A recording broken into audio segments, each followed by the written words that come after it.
Welcome to public TV news. బులెటిన్లో ముందుగా headlines. Mulugu జిల్లా కేంద్రంలో బ్రిలియంట్ గ్రామర్ హైస్కూల్లో అగ్నిమాపక వారోత్సవాలపై అవగాహన.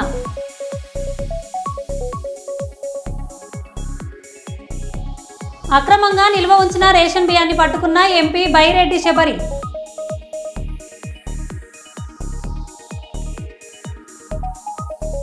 చైర్మన్పై అవిశ్వాస తీర్మానంలో నెగ్గిన వైఎస్ఆర్సీపీ కౌన్సిలర్లు.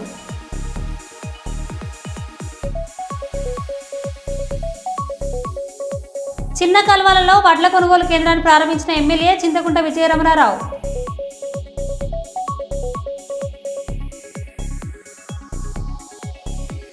జనగామ జిల్లా పాలకుర్తి మండల కేంద్రంలో ప్రభుత్వ ఆసుపత్రి ఎదుట ఆందోళన.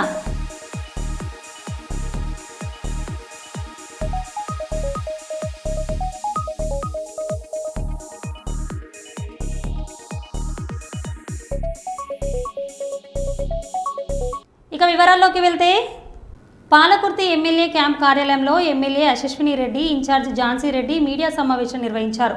ఈ సందర్భంగా వారు మాట్లాడుతూ పాలకుర్తి నియోజకవర్గంలో జరుగుతున్న అభివృద్ధి పనులపై మీడియాకు వివరించారు. నియోజకవర్గ అభివృద్ధి తమ ముందున్న లక్ష్యమని అన్నారు. మా కుటుంబంపై ఇష్టం వచ్చినట్లు మాట్లాడితే చూస్తూ ఊరుకునేది లేదని హెచ్చరించారు. ఈ కార్యక్రమంలో బ్లాక్ కాంగ్రెస్ అధ్యక్షులు రాపాక సత్యనారాయణ, హనుమానాయక్, మండల కాంగ్రెస్ పార్టీ అధ్యక్షులు గిరగాని కుమారస్వామి గౌడ్, నియోజకవర్గ యూత్ అధ్యక్షులు రాజేష్ నాయక్, ఉపాధ్యక్షులు గోన మహేందర్ రెడ్డి తదితరులు పాల్గొన్నారు. అది మేము గెలిచిన 3 నెలల నుంచే మా మీద ఆరోపణలు చేయటం మొదలుపెట్టారు. అది వాళ్ళకి గోడం అనేది ఇంకా మింగుడు పట్టట్లేదు. దీని మీద మీ అందరికీ తెలుసు, ఆ రోజు పాలకుర్తికి వచ్చినప్పుడు ఒక గోల్ మీద ఒక పేద ప్రజలకి సర్వీస్ చేయాలని వచ్చినాం. అలాగే కాంగ్రెస్ ప్రజలు కూడా, పాలకుర్తి ప్రజలు కూడా మమ్మల్ని గెలిపించినారు. వాళ్ళందరూ కూడా మేము కృతజ్ఞత చెప్పుకుంటూ, మరి ఈరోజు మనకి పాలకుర్తిలో ఒక స్వతంత్రం అనేది వచ్చింది. ఆ స్వతంత్రంతో ప్రజలు మంచిగా క్షేమంగా బతుకుతున్నారు. అదనేది ఆపోజిషన్ పార్టీ అనేది మింగుడు పట్టలేదు. పడకుండా మా మీద ఏదో ఒక ఆరోపణలు, అత్తాకోడలు అని చెప్పడం అనేది జరుగుతున్నాడు.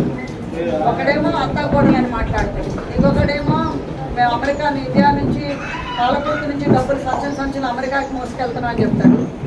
అసలు సంచులు మోసుకెళ్ళింది పాలకుర్తిని దాచుకొని చేసింది మీ టీఆర్ఎస్ ప్రభుత్వం కాదా? 40 కోట్లు చెక్ డ్యామ్స్కి వచ్చినాయి. అదేవిధంగా Palakurthi hospital, Thorrur hospital already పాలకుర్తిది టెండర్ అయింది. తొర్రూరుగా మళ్ళీ ఇదైంది, అది మళ్ళీ రీటెండర్ అవుతుంది. పాలకుర్తిది ఏదైతే అయిందో అది ఇమీడియట్గా వర్క్స్ కూడా స్టార్ట్ అయితే అది మార్కింగ్ అంతా వాళ్ళు వచ్చి చూసుకున్నారు. పాలకుర్తి హాస్పిటల్ 50 బెడ్ అప్గ్రేడ్ అవుతుంది. ఇంకా దీంతో పాటు రాయపర్తిలో మీ అందరికీ తెలుసు, వేర్ హౌస్ అంటే గోడౌన్ తీసుకొచ్చినాం. గోడౌన్ కూడా శాంక్షన్ చేయించినాం. అది ఒక 14 కోట్లు. రాయపర్తిలోని గోడౌన్ 14 కోట్లు. ఇంకా రాయపర్తిలో ఇంకా కూడా ఆలోచన ఉంది చేయాలని, అంటే రాయపర్తి టౌన్ డెవలప్మెంట్ కూడా చేయాలని ఉంది. అది చేయాల్సింది కాబట్టి దాని గురించి తర్వాత మాట్లాడుకుందాం. కానీ ఖచ్చితంగా రాయపర్తి టౌన్ని కూడా మా హయాంలో డెవలప్ చేసి తీరుతాం. ఈ గోడౌన్ తీసుకొచ్చినాం. ఇంకా కూడా అక్కడ ఏమేమి వసతులు కావాలో అవన్నీ కూడా ప్రియారిటీ వైజ్గా ఒక్కొక్కటి ఆల్రెడీ ఒక విజన్ ఉంది, ఒక ప్లాన్ ఉంది. దాని ప్రకారంగా కూడా వెళ్తూ ఉన్నాము. Flood damage, last time flood damage వీటి కోసమని ఒక 60 లక్షల దాకా వచ్చినాయి. ఇవే కాకుండా మీ అందరికీ మొన్న కూడా అసెంబ్లీలో కూడా మాట్లాడినా, మీరు అందరు చూసుంటారు. పెద్ద వంగర్లో అన్నీ కూడా రెంటెడ్ బిల్డింగ్స్లో ఉన్నాయి. గవర్నమెంట్ ఆఫీసెస్ అన్నీ కూడా రెంటెడ్ బిల్డింగ్స్లో ఉన్నాయి. అవన్నీ కూడా పర్మనెంట్, అంటే గవర్నమెంట్ ఆఫీసెస్ బిల్డ్ చేసుకునే విధంగా ఆల్రెడీ అక్కడ ప్రాసెస్ అనేది ఇంతకుముందు డోనర్స్ డొనేట్ చేసిన దాంట్లో స్టార్ట్ చేసిండ్రు. అది ఎంఆర్ఓ, ఎంపీడీఓ ఆఫీసు, అట్లనే పోలీస్ స్టేషన్ కూడా రెంటెడ్ దాన్ని ఎంత చేయాలనుకుంటున్నారో చేయండి. ఇంకొకసారి అత్తాకోడళ్ళని లేనిపోని మాటలు మాట్లాడితే మటుకు అది అస్సలు కూడా మర్యాద ఉండదండి. ఎందుకంటే మీకు కూడా కుటుంబాలు ఉన్నాయి. అది అట్లా మాట్లాడటం చాలా తప్పు. ఒకళ్ళ ఇంట్లో కావాలని తొంగి చూసి అక్కడ ఏం లేనిది కూడా ఊహించి ఒక సినిమాటిక్ విధంగా ఏదో చిచ్చు రేపే విధంగా మాట్లాడితే మన అందరికీ కూడా కుటుంబాలు ఉన్నాయి. ఎప్పుడు కూడా ఎన్నడూ కూడా వ్యక్తిగతంగా మిమ్మల్ని ఎవరిని కూడా నేను ఎన్నడూ కూడా అనలేదు. నేనే కాదు, మా అత్తమ్మ కూడా వ్యక్తిగతంగా ఎవ్వరం అనలేదు.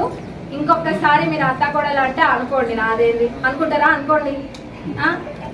నేను క్లారిటీ ఇవ్వడం నా బాధ్యత కాబట్టి ఇస్తున్నా. మీరు అనుకుంటారా ఇంకా అనుకుంటే జనాలు మిమ్మల్ని జోకర్ల లెక్క చూస్తారు.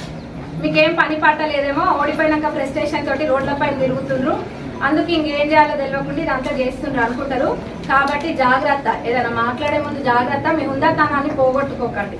ఎందుకంటే మీరంటే ఒక హుందా ఉంటే బాగుంటుంది, కొంచెం పెద్దవాళ్ళు హుందా ఉంటే బాగుంటారు. అనవసరం ఇదంతా చేస్తే ఏమొస్తుంది చెప్పండి. మేమిద్దరం మంచిగానే ఉన్నాం. అమెరికా పోతారనంటే ఇందాక మా అత్తమ్మ చెప్పిండ్రు, మరి ఫ్యామిలీ అంతా అక్కడ ఉన్నప్పుడు పోయి వస్తారు. ఎవరు పోవట్లేరు, ఇట్లా పోయి అట్లా వస్తారు. అంతేగాని పాలకుర్తి ప్రజలు ఆనాడు వచ్చింది పాలకుర్తి ప్రజల కోసమే, ఈరోజు ఉండేది పాలకుర్తి ప్రజల కోసమే. ఖచ్చితంగా కార్యకర్తల్ని, అట్లనే మా కాంగ్రెస్ పార్టీ కార్యకర్తల్ని లేనిపోని వాటికి గురి చేస్తే మటుకు అస్సలు ఊకునేది లేదు. మా కాంగ్రెస్ పార్టీ లీడర్స్ ఇక్కడ ఒక్కసారి ఇక్కడ అంతా చుట్టూ కవర్ చేయండి, ఇక్కడనే కనిపిస్తుంది మీకు మా కోఆర్డినేషన్ ఏందన్నది. అదంతా కూడా అనవసరంగా లేనిపోని విద్యద్దు. కాంగ్రెస్ పార్టీ సత్తా ఏందో ఈ లోకల్ బాడీ ఎలక్షన్స్ లో చూపిస్తాం. మీకు ఏమైనా ఉంటే అక్కడ చూసుకోండి, మీరు మేము అక్కడ చూసుకుందాం. ఖచ్చితంగా మళ్ళా స్టేట్ లో వచ్చేది కూడా కాంగ్రెస్ పార్టీనే, అందులో ఎటువంటి డౌట్ లేదు. మీరు ఇంకా కూడా మరి ఇప్పుడే ఇంత ఇదైపోతుండ్రు, అయ్యో 1.5 year కే మీరు ఇంత ఫ్రస్ట్రేట్ అవుతుండ్రు. మళ్ళా కూడా కాంగ్రెస్ పార్టీ వస్తే మరి ఇంకా మీరు ఏం చేస్తారో మీకే తెలియాలి. జాగ్రత్త, ఆరోగ్యాలు జాగ్రత్త. వైఎస్ఆర్సీపీ నంద్యాల జిల్లా అధ్యక్షులు మరియు పాణ్యం మాజీ ఎమ్మెల్యే శ్రీ కాటసాని రాంభూపాల్ రెడ్డి కార్యాలయం నందు మీడియా సమావేశం నిర్వహించారు. అనంతరం మీడియాతో మాట్లాడిన శ్రీ కాటసాని రాంభూపాల్ రెడ్డి,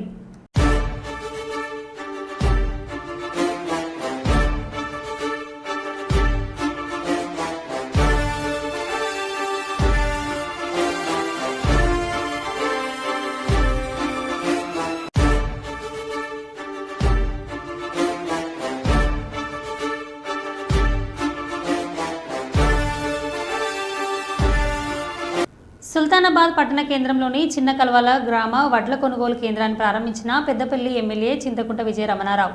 ఎమ్మెల్యే మాట్లాడుతూ కాంగ్రెస్ ప్రభుత్వం రైతులకు ఇచ్చిన మాట ప్రకారం సన్న రకములకు 500 రూపాయల బోనస్ ప్రతి రైతుకు చెల్లిస్తోందని, రైతులకు చివరి ఆయకట్టు వరకు నీరు అందేలా చూసుకునే బాధ్యత నాదేనని అన్నారు. కెనాల్లో చెత్త చెదారం గడ్డి వంటి వేయకుండా కాలువను మన తల్లిలా కాపాడుకోవాల్సిన బాధ్యత ప్రతి రైతుపై ఉందని అన్నారు.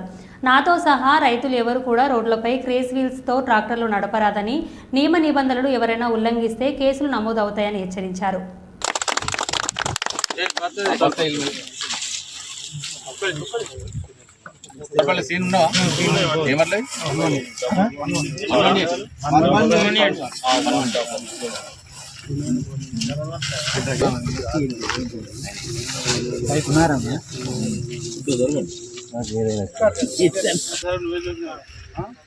నాలుగు సార్లు ఇస్తే చెప్తున్నాను. 650 సంచి, 350 మీరు వడ్లు పడతారా? రైతులైనా పట్టి ఉన్నారా? పట్టి వాళ్ళు ఉంటే 350 కూడా వస్తుంది. మీకు ఆ ఓపుతుంటే అయితే 350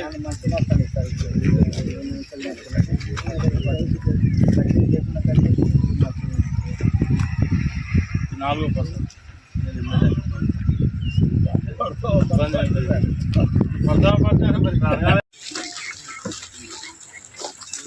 రైతులందరికీ వెనుక రాపారు.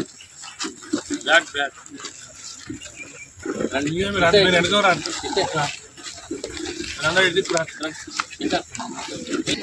సుల్తానాబాద్ మండల్ చిన్న కాలువల సింగిల్ విండో పరిధిలో ఉన్నటువంటి 4 సింగిల్ విండో సెంటర్లు, ఒకటి మహిళలతోని నడిచే విధంగా ఐకేపీ ద్వారా మరి ఇనాగ్రేషన్లు జాడీ సెంటర్లు మనం ప్రారంభించుకోవడం జరిగింది. ఇవాళ ఈ చిన్న కాలువల సింగిల్ విండో సెంటర్లకు సంబంధించి మరి పోయిన వర్షాకాలం పంటప్పుడు కూడా మరి ఆ రోజు ప్రభుత్వం, కాంగ్రెస్ ప్రభుత్వం, ముఖ్యమంత్రి రేవంత్ రెడ్డి గారు ప్రతి క్వింటాలకు 500 బోనస్ ఇస్తాం, మీరు సన్న వరిధాన్యం పెట్టండి అని చెప్పి ఆ రోజు ప్రభుత్వం ఏదైతే చెప్పిందో మరి దానికి అనుగుణంగా చాలామంది రైతులు సన్నధాన్యాన్ని పెట్టడం జరిగింది. మన చిన్న కల్వాల సొసైటీ పరిధిలో ఉన్నటువంటి గ్రామాలు ఏదైతే ఉందో 920 మంది రైతులకు సన్న పట్ల బోనస్ వచ్చింది. అంటే 2,58,00,000 రూపాయలు ఈ సింగిల్ విండో పరిధిలో ఉన్నటువంటి గ్రామాలకు సింగిల్ విండో ద్వారా వచ్చినటువంటి బోనస్. దానిలో భాగంగా ఈసారి ఏసంగి కూడా మళ్ళీ రైతులకు సన్నవడ్లకు బోనస్ ఇచ్చేటువంటి ఏర్పాటును కూడా ప్రభుత్వం ఇప్పటికే అన్ని విధాలుగా తయారు చేసుకుని కట్ చేసినారు. మరి ఏదైతే మన ఈ చిన్నకారులు కావచ్చు, రెబ్బెల్లిపల్లి కావచ్చు, నారాయణపూర్ శివారు కావచ్చు, తర్వాత అటున్న చిన్నకారులో ఉన్న కింద ఉన్న ఉప్పరపల్లి కావచ్చు, ఇటు ఉన్నటువంటి దస్తగిరిపల్లి కావచ్చు, పెద్దపొంకూరు కావచ్చు, ఈ ప్రాంతం అంతా కూడా ప్రతిసారి వాటర్కి ఇబ్బంది పడేటువంటి పరిస్థితి. ఈసారి పోయినసారి కూడా ఇచ్చినాం, ఈసారి ఇంకా బ్రహ్మాండంగా నీళ్ళు ఇచ్చాం. అంటే దీన్ని ఒక పద్ధతి ప్రకారం కూడా నేను ఒక విజ్ఞప్తి చేస్తాను. మన కాలువలు అంటే తల్లి లాంటివి. అంటే మన తల్లిని మనం ఏ రకంగా అయితే మన భార్యను మన తల్లిని ఎట్లా ఎదుగుతామో మన కాలువలను కూడా మీరు అట్లా చూసుకోవాల్సిన బాధ్యత ఉంది. ఎందుకంటే మీరే కాలువలు దింపుడు, మీరే షెటర్లు వీకుడు, మీరే తీసుకుపోయి ఆడ పొలం కలుపుతున్నావు, లేకపోతే మొక్క పిల్లలు కలుపుతున్నావు, లేకపోతే పత్తి కలుపుతున్నావు, తట్టల్లో తీసుకుపోయి ఇంత కాలువలు వేసారు. అది ఎటు పోతుందో మీరు ఆలోచించరు. ఆ కాలువ ఇవ్వదో మీరు ఆలోచించరు. మనం మీరు చెత్త వేసినాక కింద అంటే నా నీళ్ళు వస్తలేవాలి, కింద అంటే నా నీళ్ళు వస్తాయి. ఇది మీది, ఇది మీ బాధ్యత. వాటితో పాటు రేపు నేను కూడా అంతటా మీటింగ్ పెట్టి చెప్తాం. ఉన్నట్టు కూడా చెప్పుడు స్టార్ట్. ఎవ్వరు కూడా కేజీ విల్స్ పెట్టుకొని రోడ్ల మీద పెట్టుకోండి. ఏ రైతు కూడా ఇది అందరికి నాతో సహా అలా గీత ఉంటుంది, అన్ని గీతలు పడతాయి. ఆ వర్షం పడ్డాక ఏంది నీళ్ళకును డాంబరు పడదు, అంతా లేచిపోదు. లేచిపోయి 10 ఏళ్ళు ఆగే రోడ్డు కనీసం 3 ఏళ్ళు ఉంటుంది. కాబట్టి ఎవరి ట్రాక్టర్ ఫస్ట్ 2000 దండగా ప్రోడక్ట్ ఇన్నోరే ముచ్చట రైతులు ఫస్ట్ 2000 దండగా. సేమ్ సిస్టమ్ 2000 అయిపోయినాక వెనకసిరి 2000 డైరెక్ట్ కేసు 10,000 20,000 దండగా. కాబట్టి దీన్ని మన రోడ్లు మనం కాపాడుకోవాలి. ఇలా మన పోయినాక మళ్ళీ మీరు రోడ్ అంతా ఖరాబ్ అయింది, విద్యాన్ని ఏం చేస్తాడు, గవర్నమెంట్ ఏం చేస్తాడు, ఈయన ఏం చేస్తాడు, ఆయన ఏం చేస్తాడని చెప్పి మళ్ళీ కేజీ విల్స్తో ట్రాక్టర్లు నడిపేది మీరే, మళ్ళీ తిట్టేది మీరే, ఖరాబ్ చేసేది మీరే. కాబట్టి కాలువలలో చెత్త లేదు, కాలువ షెటర్లు వీకాదు. షెటర్లు ఎవ్వి వీకినా కేసులు అవుతాయి. షెటర్లు ఎవరు వీకినా కేసులు అవుతాయి. కేసే. దేశవ్యాప్తంగా కాంగ్రెస్ పార్టీకి రాహుల్ గాంధీకి పెరుగుతున్న ప్రజాదరణ చూసి బీజేపీ భయం మొదలైందని వరంగల్ పార్లమెంట్ సభ్యులు కడియం కావ్య అన్నారు. అందుకే ఎన్ఫోర్స్మెంట్ డైరెక్టరేట్ను ఉపయోగించుకొని తప్పుడు కేసులు పెడుతోందని మండిపడ్డారు. నేషనల్ హెరాల్డ్ కేసులో దాఖలు చేసిన ఛార్జిషీట్లో సోనియా గాంధీ, రాహుల్ గాంధీ పేర్లు చేర్చడాన్ని వ్యతిరేకిస్తూ గురువారం హన్మకొండ కాంగ్రెస్ పార్టీ కార్యాలయం సర్కిల్ వద్ద నిరసన కార్యక్రమంలో శాసనసభ్యులు నాయని రాజేందర్ రెడ్డి గారితో కలిసి వరంగల్ ఎంపీ డాక్టర్ కడియం కావ్య పాల్గొన్నారు. పార్టీ ఆధ్వర్యంలో మోడీ దిష్టి బొమ్మను దహనం చేసి నిరసన తెలిపారు. ఈ సందర్భంగా ఎంపీ మీడియాతో మాట్లాడారు.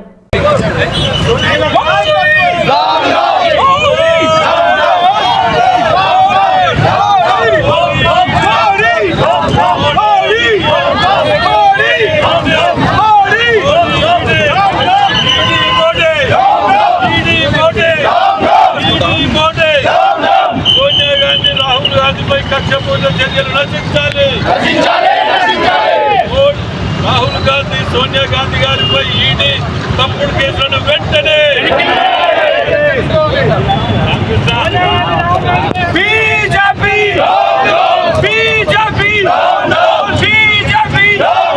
సోనియా గాంధీ, రాహుల్ గాంధీ గారిపై అక్రమ కేసులను అయితే మన బీసీ కులకన్నా కానీ తర్వాత ఎస్సీ వర్గీకరణ కానీ ఇంకా అనేక సంక్షేమ పథకాలు కాంగ్రెస్ పార్టీ ప్రభుత్వంగా మారి ఎంత అభివృద్ధి చేయగలుగుతుందో చేసి చూపెడుతున్నటువంటి రేవంత్ రెడ్డి గారిని ఆదర్శంగా తీసుకొని దేశమంతా కూడా ఇట్లాగే పరిపాలించాలి, కాంగ్రెస్ పార్టీని అధికారంలో తీసుకురావాలి అని చెప్పి రాహుల్ గాంధీ గారు ఏదైతే ప్రయత్నిస్తున్నారో దాన్ని అడ్డుకోవడానికి అటు సోనియా గాంధీ గారిని ఇటు రాహుల్ గాంధీ గారి మీద కేసులు పెట్టి ఇబ్బంది పెట్టాలి, ఛార్జ్ షీట్లో వాళ్ళ పేర్లు ఎక్కించడం అనేది వాళ్ళ మొరాలిటీని తగ్గించడానికి, మరియు వాళ్ళు ఏదైతే రానున్న రోజులలో కాంగ్రెస్ బలోపేతం అవుతుంది, కాంగ్రెస్ అనేక సంక్షేమ పథకాలు కాంగ్రెస్ పాలిత రాష్ట్రాల్లో చేస్తుంది, మిగతా బీజేపీ పాలిత రాష్ట్రాల్లో చేయట్లేదు అనే ఆత్మన్యూనతతో కూడా వీళ్ళు కాంగ్రెస్ పార్టీ మీద దాడి చేస్తున్నారు. కానీ మేము ఎట్టి పరిస్థితుల్లో తగ్గము. ఇవన్నీ కూడా పూర్తిగా అవాస్తవాలు. నేషనల్ హెరాల్డ్ కేసు అనేది దాదాపు 1937లో జవహర్లాల్ నెహ్రూ గురుగారు స్టార్ట్ చేసిన పత్రిక ఇది. తర్వాత కొన్ని కారణాల వల్ల ఆపేసినా కూడా మళ్ళీ స్టార్ట్ చేశారు. దీని మీద లేనిపోని అబాండాలు వేస్తూ నరేంద్ర మోడీ గారు కాంగ్రెస్ పార్టీ మీద కక్ష కట్టినారు. పగ తీర్చుకునే విధంగానే ఉంది తప్ప ఇందులో నిజాలు ఏమీ లేవు. అవి తెలియజేయడానికి మేము రాష్ట్ర వ్యాప్తంగా దేశవ్యాప్తంగా ధర్నాలు చేస్తున్నామని మీ అందరూ తెలియజేస్తున్నాము.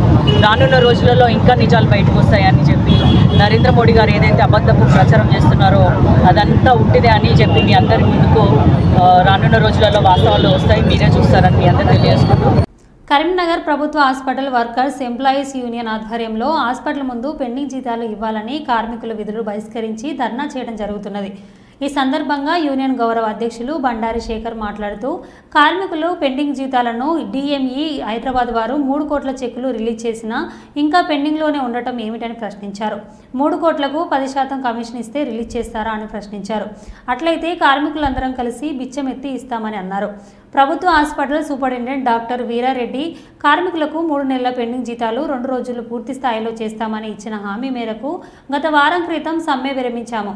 కానీ పెండింగ్ జీతాలు ఇవ్వడంలో అధికారులు విఫలమయ్యారని విమర్శించారు.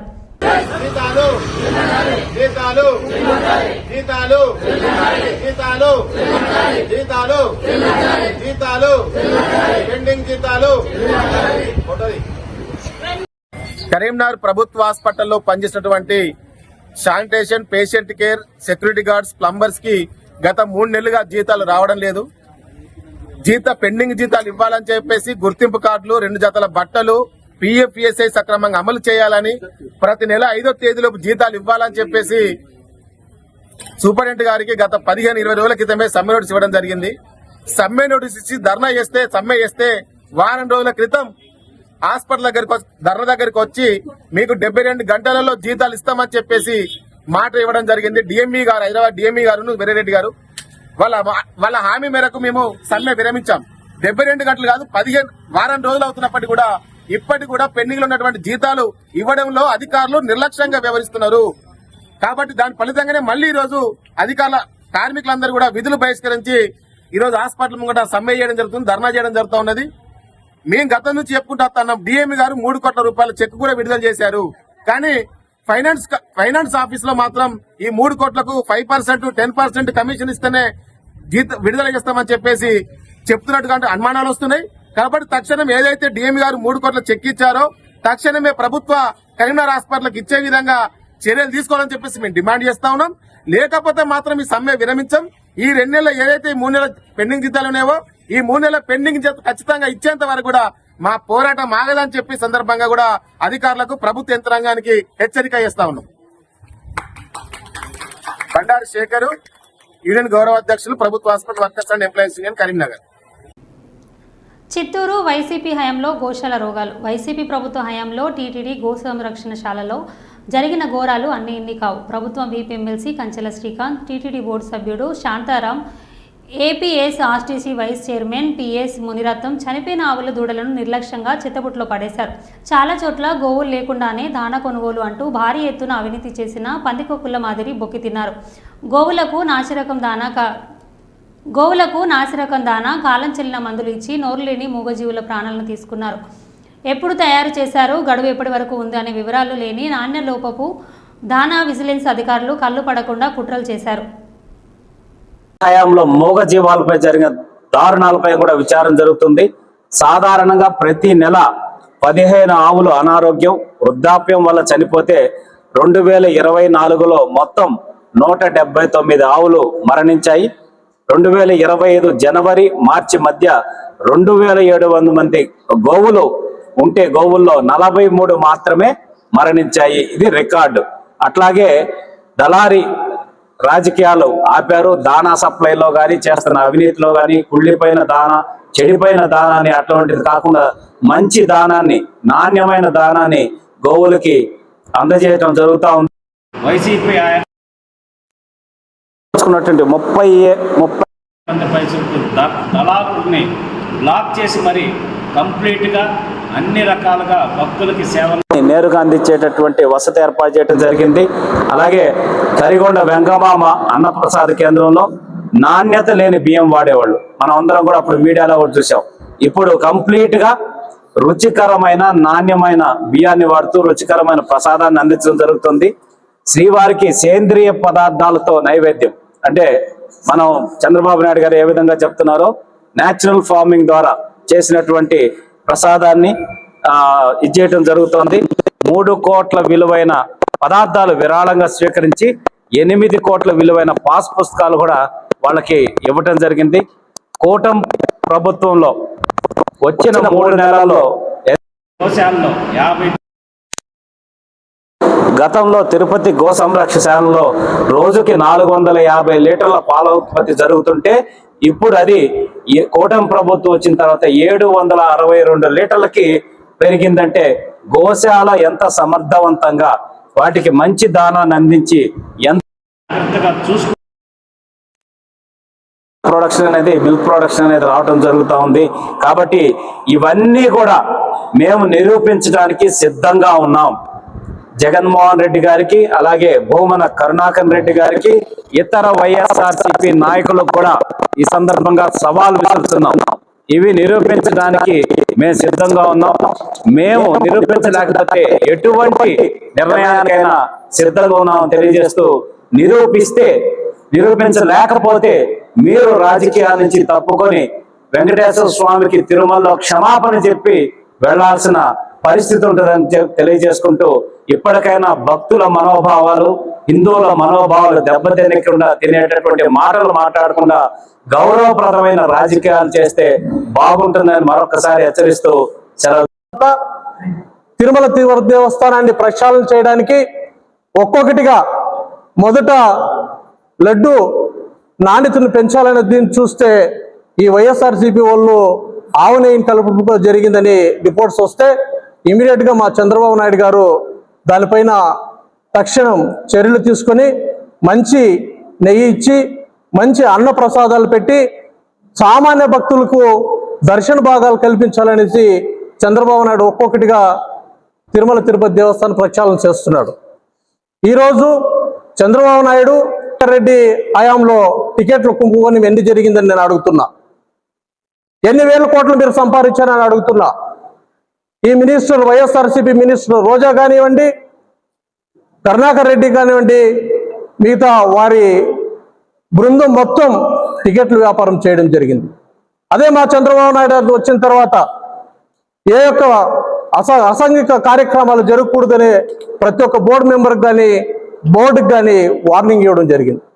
ఆ రోజు నుండి ఈ రోజు వరకు ఈ రోజు వచ్చిన బోర్డు చరిత్రలో కనీ విని రీతిలో ఎక్కడ కరప్షన్ లేకుండా మా బిఆర్ నాయుడు అధ్యక్షులు జరుగుతుంది. కాబట్టి దీన్ని ఏదో విధంగా భ్రష్టు పెట్టేయాలని చూస్తున్నారు. ఇది భగవంతుడు ఆ వెంకటరమణ స్వామి చూస్తున్నారు. మీకు మంచి జరుగుదని మరొకసారి చెప్తున్నాను. గోదావరికని ప్రెస్ క్లబ్ బుధవారం ఏర్పాటు చేసిన మీడియా సమావేశంలో వారు మాట్లాడుతూ నేషనల్ హెరాల్డ్ పత్రిక 1938లో నెహ్రూ స్థాపించడం జరిగిందని, ఆర్థిక ఇబ్బందులతో ఆ పత్రిక 2008లో మూతపడడం జరిగిందని వెల్లడించారు. కానీ నేషనల్ హెరాల్డ్ కేసును 2012 బీజేపీ నాయకులు సుబ్రహ్మణ్య స్వామి వేసి గత 12 సంవత్సరాలుగా సోనియా గాంధీ, రాహుల్ గాంధీని ఇరకాటంలో పెడుతున్నారని తెలిపారు. దేశవ్యాప్తంగా కాంగ్రెస్ పార్టీకి రాహుల్ గాంధీ నాయకత్వంలో వస్తున్న ఆదరణ చూసి ఓర్వలేని బీజేపీ ప్రభుత్వం ప్రధాని నరేంద్ర మోడీ, హోంమంత్రి అమిత్ షా మూతపడిన పత్రికను రాజకీయం చేస్తూ నేషనల్లో హెరాల్డ్పై కేసు నమోదు చేయడం జరిగిందని, అంతేకాకుండా ఇటీవల రాహుల్ గాంధీ పేరును ఛార్జ్షీట్లో చేర్చడం జరిగిందన్నారు. బీజేపీ ప్రభుత్వం విధానాలు నిరసిస్తూ దేశవ్యాప్తంగా కాంగ్రెస్ పార్టీ నిరసనలు తెలపడం జరుగుతుందని వెల్లడించారు. ఈ మీడియా సమావేశంలో కాంగ్రెస్ పార్టీ నాయకులు దీటి బాలరాజు, అల్లి శంకర్ తదితరులు పాల్గొన్నారు. ప్రజలకు అబద్ధపు ప్రచారాలు చేసి మళ్ళీ ఎన్నికల్లో గెలవడానికి ఒక దుర్మార్గమైనటువంటి కుట్ర పూరితంగా ఈ యాత్రల పేరిట ప్రజల దగ్గరికి డివిజన్లలో ఇలా కాంగ్రెస్ పార్టీ నాయకులందరూ కూడా తిరుగుతూ ఉన్నారు. మేము ఇలా ప్రజల పక్షాన కాంగ్రెస్ పార్టీని మేము డిమాండ్ చేస్తూ ఉన్నాం. మీరు అసెంబ్లీ ఎన్నికలలో ఇచ్చినటువంటి హామీలను నెరవేర్చిన తర్వాతనే మీరు ప్రజలలోకి రావాలి. 2500 రూపాయల మహిళా సోదరిమణులకు ఇచ్చిన తర్వాతనే మీరు ప్రజలలోకి రావాలి. 4000 రూపాయలు వృద్ధులకు పెన్షన్లు పెంచిన తర్వాతనే వీళ్ళు మళ్ళీ ప్రజలలోకి రావాలి. 6000 రూపాయలు వికలాంగులకు ఇచ్చిన తర్వాతనే ప్రజలలోకి రావాలి. అదేవిధంగా కళ్యాణ లక్ష్మి 1,116తో తులం బంగారం ఇచ్చిన తర్వాతనే మీరు రావాలి. అదేవిధంగా విద్యార్థినులకు స్కూటీలు ఇచ్చిన తర్వాతనే మీరు ప్రజల్లోకి రావాలి. ఇచ్చినటువంటి హామీలను నెరవేర్చిన తర్వాతనే మళ్ళీ ఓటు అడిగేటువంటి హక్కు మీకు ఉన్నదని, లేకపోతే మీరు ఓటు అడిగేటువంటి హక్కు మీకు లేదు అని ఈ సందర్భంగా బీఆర్ఎస్ పార్టీ కోరుతా ఉన్నది, తెలియజేస్తూ ఉన్నది. అదేవిధంగా మీ యొక్క గురువు అయినటువంటి చంద్రబాబు నాయుడు ఆంధ్రలో ముఖ్యమంత్రి అయిన తర్వాత 4,000 రూపాయలు పెన్షన్ ఇచ్చిన సందర్భంలో అధికారంలోకి వచ్చిన నాటి నుండి 3 నెలల పెండింగ్స్ను కూడా ఇవ్వడం జరిగింది. ఇవాళ మేము కూడా డిమాండ్ చేస్తూ ఉన్నాం. మీరు డిసెంబర్లో ఎన్నికలు అయిపోయిన తర్వాత ఇప్పటికి 16 నెలలు గడిచింది. మీరు ఈ 16 నెలల్లో మా వృద్ధులకు రావాల్సినటువంటి 4,000 రూపాయలు, 32,000 రూపాయలు 16 నెలల్లో అవి ఇచ్చిన తర్వాతనే మీరు ఓటు అడగాలి. 2,500 మహిళలకు 40,000 రూపాయలు ఇచ్చిన తర్వాతనే మీరు ఓటు అడగాలి. అందుకోసమే ఇవాళ బీఆర్ఎస్ పార్టీ ప్రజలకు పిలుపునిస్తూ ఉన్నది. మీ యొక్క వాడలలో, మీ గ్రామాలలోకి వచ్చినటువంటి కాంగ్రెస్ శ్రేణులను తప్పకుండా అడగండి. ఇవాళ మీకేం పథకాలు వచ్చినాయి, మీకు ఇంకేం కావాలని ఇలా ఆనాడు అభయహస్తం పేరిట అట్లే తిరిగారు, మళ్ళీ ఎప్పుడు ఎన్నికలు వస్తున్నాయని ఆ విధంగా తిరుగుతున్నారు. కాబట్టి ఈ కుట్రను ప్రజలందరూ కూడా గమనించాలి. తప్పకుండా ప్రశ్నిస్తే, కొట్లాడితే, ఉద్యమిస్తే తప్పగాని వీళ్ళు అమలు చేసే పరిస్థితి లేదు. కాబట్టి ఇలా తప్పకుండా మీరందరూ కూడా ఈ యొక్క కాంగ్రెస్ నాయకులను ప్రశ్నించాలని ఈ సందర్భంగా మేము ప్రజలకు పిలుపునిస్తా ఉన్నాం. మరో బులెటిన్లో మళ్ళీ కలుద్దాం. Stay tune.